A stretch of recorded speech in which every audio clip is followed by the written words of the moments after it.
You're 26 years old, you've been working full-time for 4 years. Your direct deposit hits every other Friday at 9 a.m. And for exactly 5 seconds, you feel like you've made it. Then you remember the credit card bill is due tomorrow. Your student loan payment auto-drafts on the 15th. Your roommate's been asking about rent. You promised yourself you'd finally start that emergency fund this month. And somehow, by the following Wednesday, you're checking your balance before buying lunch and wondering how $2,400 disappeared in 8 days. Sound familiar? My name is Jordan, and I've spent an embarrassing amount of time studying why people who make decent money still feel broke 2 weeks after payday. The problem isn't your salary. The problem is that you're managing your money in the exact wrong order. You're treating your income like a river that flows wherever it wants instead of a resource you control. And that backwards approach is costing you your financial future.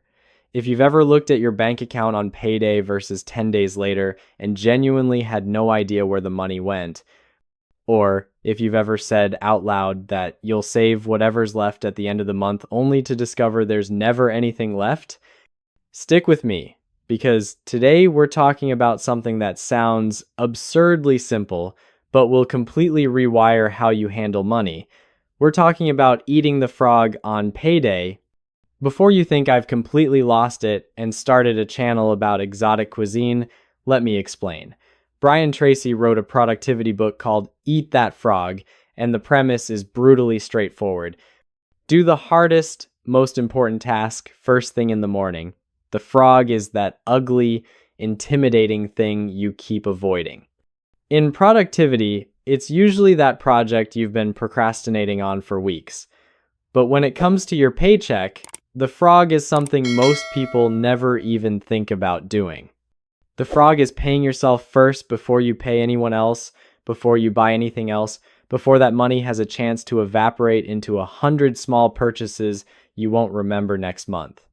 Here's what most people do the second their paycheck arrives. They pay rent, they buy groceries, they fill up the gas tank, they order takeout because cooking feels like too much work. They pay the minimum on their credit cards. They buy concert tickets because their friends are going. And then maybe, possibly, if there's anything left over at the end of the month, they'll consider putting it in savings. But here's the mathematical reality that changes everything once you understand it. If you wait to save what's left over, there will never be anything left over. Your expenses will magically expand to consume every single dollar you earn. It's not a character flaw. It's not lack of willpower. It's human psychology meeting economic reality. Economists call it Parkinson's law of money. Expenses rise to meet income. The wealthy do something completely different. They eat the frog first. The moment their income hits their account, before they do anything else, before they pay a single bill, they pay themselves. They invest. They save. They treat their future selves like the most important bill they have to pay. Because here's the thing about frogs. They don't get easier to swallow if you wait. They just get bigger and uglier and more intimidating until you avoid them forever. So what does eating the frog actually look like in practice? It means the first transaction you make on payday isn't to your landlord. It isn't at the grocery store. It isn't at the gas station. It's to your investment account. It's to your high-yield savings account. It's to your future self. Before you pay a single bill, before you buy a single thing, you pay yourself. And I already know what you're thinking. Jordan, that sounds perfect in theory, but I have bills. I have rent, I have a car payment, I have student loans. I can't just pretend those don't exist. You're absolutely right. You do have bills. But here's what most people fundamentally misunderstand. They think all their expenses are created equal. They treat their streaming subscriptions the same way they treat their rent. They put their daily coffee habit in the same mental category as their health insurance. This is financial self-sabotage. If you want to build wealth, you need to get brutally honest about the difference between what you actually need and what you just want. Let me break this down because this is where most people's financial lives fall apart completely. True necessities are housing, food, basic transportation, essential utilities, and healthcare. That's the list. Not the premium streaming bundle with every service. Not the meal kit delivery that costs 3 times what groceries cost. Not the gym membership you use twice a month. Those are luxuries pretending to be necessities. And here's the target that will transform your financial life. Your true necessities should consume no more than 60% of your take-home pay. Not 75%, not 85%, 60%. If your actual necessities are taking more than 60% of your income, you don't have an income problem. You have a lifestyle problem. Let me show you the math that proves why the save what's left approach always fails. Let's say you take home $3,800 a month. Following conventional advice, you'd pay your rent, maybe $1,300, then utilities, $140, groceries, $380, student loans, $350, car payment, $280, insurance, $190, gas, $120, phone, $75. You're down to $965 before you've spent $1 on anything else. That feels like a decent amount until your car needs new tires. Your friend's birthday dinner costs $80. You need to buy a wedding gift. You want to go out on Saturday night. Suddenly you're looking at maybe $150 left for the month, but what if you completely flip the script? What if the very first thing you did when that $3,800 hit your account was automatically transfer $760 to investments and savings? That's 20%. Now you're forced to make the remaining $3,040 work for everything else. Suddenly, that $1,300 apartment starts looking expensive. You start questioning whether you really need that $280 car payment. You become ruthless about subscriptions and creative about groceries. I can already hear the objections building in your head. Jordan, you don't understand my situation. My rent alone is 50% of my income. My car payment is killing me. I live in an expensive city. I have student loans from a degree I'm not even using. Look, I get it. Life is expensive. But if your necessities are consuming more than 60% of your income, you don't have a math problem. You have a choices problem. And choices problems require choice solutions. Maybe that means getting a roommate. Maybe that means selling the car and buying something cheaper. Maybe that means living farther from downtown. Maybe that means a side hustle until your main income catches up. I know that's not what you want to hear, but mathematics doesn't negotiate based on your feelings. Here's the brutal truth nobody wants to acknowledge. Building wealth requires knowing exactly where every single dollar goes. Not approximately, not roughly, exactly. Most people have no idea what they actually spend money on. They have a vague sense that money comes in and money goes out, but they couldn't tell you with precision where it disappeared to. This is like trying to get in shape without ever weighing yourself or tracking what you eat. You might accidentally succeed, but probability is not on your side. You need to account for every dollar. Every coffee, every subscription, every impulse purchase in the checkout line, every app that charges you $4.99 a month that you forgot you signed up for. I'm not saying you can't buy these things. I'm saying you need to consciously decide to buy them instead of unconsciously hemorrhaging money, because unconscious spending is the enemy of wealth building. When you don't know where your money goes, it goes everywhere except where it should. Once you've got control of your spending, once you've separated your needs from your wants, once you've committed to paying yourself first, then we can talk about the order of operations. Because just like math has an order of operations that determines whether you get the right answer, money has an order of operations that determines whether you build wealth or stay financially stuck. Step 1 happens before anything else. You pay yourself first. Automatic transfer, non-negotiable. But step 2 is equally critical. You stay current on all your debt payments. Notice I didn't say pay off all your debt immediately. I said stay current. There's a huge difference. You need to pay at least the minimum on every debt you have. and you need to pay it on time every single time. Your credit score is one of the most valuable financial assets you possess, and one missed payment can destroy years of careful building. I know it's tempting to skip a credit card payment to boost your savings rate. Don't do it. I know it's tempting to be late on your car payment because you want to invest that money instead. Don't do it. Protecting your credit score is foundational. Everything else gets built on top of it. A good credit score saves you tens of thousands on mortgages, car loans, even insurance premiums. A bad credit score costs you money every single month for decades. Step 3 is building your emergency fund, and this is where people get extremely creative with their definitions. An emergency fund is not for when you want to take a vacation. It's not for when your friend's destination wedding is more expensive than you planned. It's for when your car breaks down, when you lose your job, when life throws you a curveball and you need cash immediately without going into debt.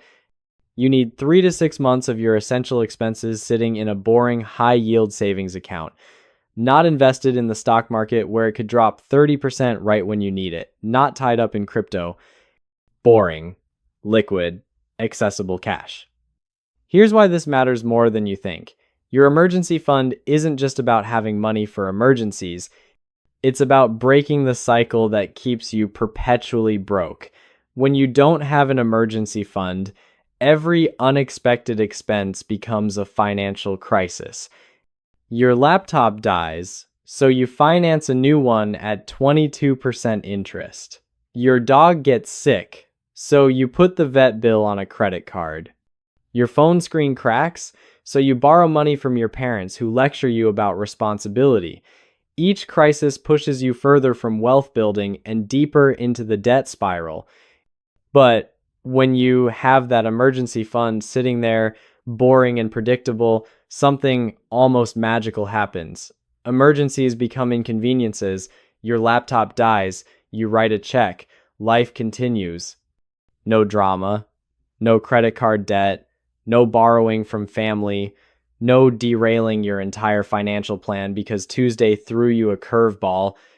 This is the fundamental difference between people who build wealth and people who survive paycheck to paycheck. Step 4 is where things get interesting. This is where you start investing for retirement.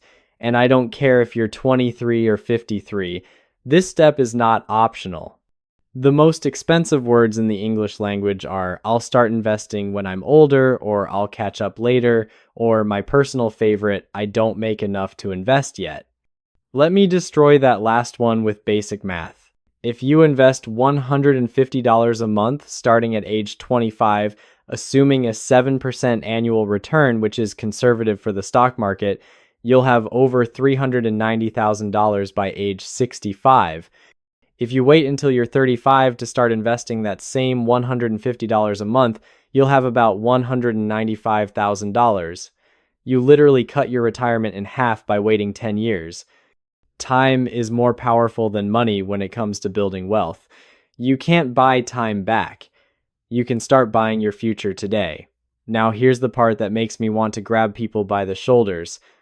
If your employer offers a retirement match and you're not contributing enough to get the full match, you are voluntarily turning down free money. This isn't complicated financial advice. This is basic addition. If your company matches 50% of your contributions up to 6% of your salary and you're not contributing at least 6%, you are giving up a 3% raise. Who does that? Apparently about 40% of Americans, according to recent studies. Let me put this in terms that might hurt enough to motivate you.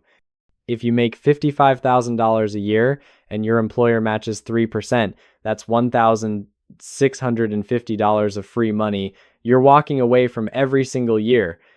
Over 30 years, that free money you ignored compounds to over $330,000. You literally threw away $350,000 because you thought you couldn't afford to invest $275 a month. The math gets even more brutal when you consider that most people spend more than $275 a month on things they can't even remember buying. Daily coffee runs, impulse purchases, scrolling through your phone, subscription services you forgot existed. You'll spend $50 on drinks you'll forget about by Monday, but you won't spend $275 a month on a retirement you'll need for 30 years. Your target should be 10% of your gross income going toward retirement, not your take-home pay, your gross income.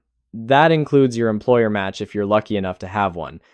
So if you make $50,000 a year, you should be investing $5,000 annually, about $420 a month, before taxes, before you see it, before you have a chance to spend it on something else. And please, keep it simple. You don't need to pick individual stocks. You don't need to time the market. You don't need to find the next Amazon. You just need to buy boring index funds and never touch them. The S&P 500 has averaged about 10% annual returns over the past 90 years. That includes the Great Depression, multiple recessions, 2 world wars, and every financial crisis you can imagine. Just buy the index fund and go live your life. Step 5 is where you finally get to attack your non-mortgage debt with the intensity of someone who just realized they've been paying interest to banks for no good reason. But here's where people mess up. They try to be too clever. They create elaborate spreadsheets comparing interest rates and payment strategies and opportunity costs. Stop it. Pick one method and execute it relentlessly. You have 2 choices. The debt snowball method, where you pay off your smallest balances first, or the debt avalanche method, where you attack your highest interest rate debt first. Mathematically, the avalanche saves you more money. Psychologically, the snowball gives you more wins and momentum. Pick whichever one matches your personality and stick with it until every non-mortgage debt is eliminated. If you need the motivation of quick wins, go with the snowball. Pay minimums on everything and throw every extra dollar at your smallest debt until it's gone. Then take that payment and add it to the next smallest debt. The psychological boost of completely eliminating debts will keep you going when the process gets tedious. If you're the type who can delay gratification and you want to optimize for pure mathematics, go with the avalanche. Pay minimums on everything and attack the highest interest rate debt first. You'll save more money over time, but you might not see a debt disappear for months. The method matters less than the consistency. Most people fail, not because they picked the wrong strategy, but because they kept switching strategies every few months. Here's what happens when you actually follow this system. When you get your next raise, instead of lifestyle inflation eating the entire increase, you have a plan. 50% of the raise goes to increasing your savings and investment rate, 25% goes to accelerating your debt payoff, and 25% can go to improving your lifestyle if you want. This way, you actually get richer as you make more money, instead of just getting more expensive. When you pay off a debt, you don't suddenly have more money to blow. You redirect that payment to the next debt or to your investment accounts. The payment doesn't disappear. It gets reassigned to building wealth instead of servicing debt. This is how people who don't make massive salaries still end up wealthy. They understand that every dollar has a job, and the job changes as circumstances change. The beautiful thing about this system is that it works regardless of how much you make. Whether you're earning $35,000 or $350,000, the principles are identical. Pay yourself first. Know where every dollar goes. Protect your credit. Build emergency reserves. Invest for the future. Eliminate debt. It's not sexy. It's not revolutionary. It won't make you rich overnight, but it will make you rich eventually, and eventually is infinitely better than never. The reason most people never build wealth isn't because they don't make enough money. It's because they don't have a system. They make financial decisions based on emotions, impulses, and whatever their equally broke friends tell them. They treat money like it's mysterious and complicated when it's actually brutally simple. Make more than you spend. Invest the difference. Don't do anything stupid. Wait. But here's where most people completely lose their minds. They think this system is too restrictive. They think budgeting means they can't enjoy life. They think paying themselves first means living like a hermit who eats rice and beans and never leaves the house. That's not what I'm saying at all. I'm saying you need to be intentional instead of accidental with your money. The difference between broke people and wealthy people isn't that wealthy people don't spend money on things they enjoy. It's that they decide in advance what they're going to spend money on, and then they spend it guilt-free because it's part of the plan. When you have a system, when you know exactly where every dollar is supposed to go, you can actually relax about money instead of constantly worrying about it. Here's what I mean. If you've already paid yourself first, if your bills are covered, if your emergency fund is growing, and you've allocated $75 for entertainment this week, then you can spend that $75 on whatever makes you happy without feeling guilty. You're not stealing from your future. You're not sabotaging your financial plan. You're spending money you specifically designated for fun. The problem is most people do this backwards. They spend money on entertainment first, then stress about whether they can afford their bills, then panic about not having savings, then feel guilty about every purchase. That's not living. That's financial anxiety pretending to be a lifestyle. When you eat the frog first, when you handle the most important financial task before you do anything else, something shifts in your brain.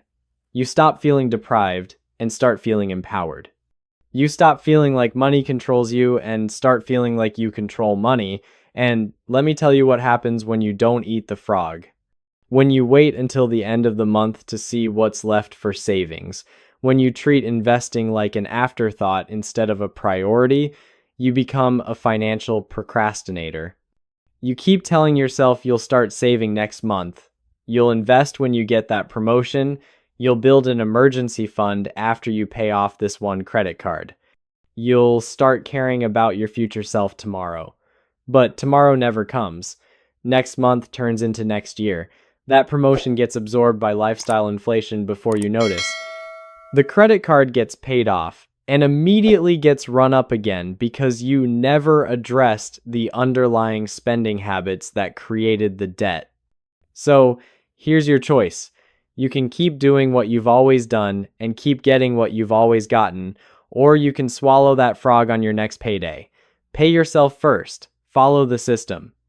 And watch your future self thank you in about 10 years when you're building wealth while everyone else is still complaining about being broke. The frog tastes terrible going down, but financial freedom tastes pretty incredible on the other side.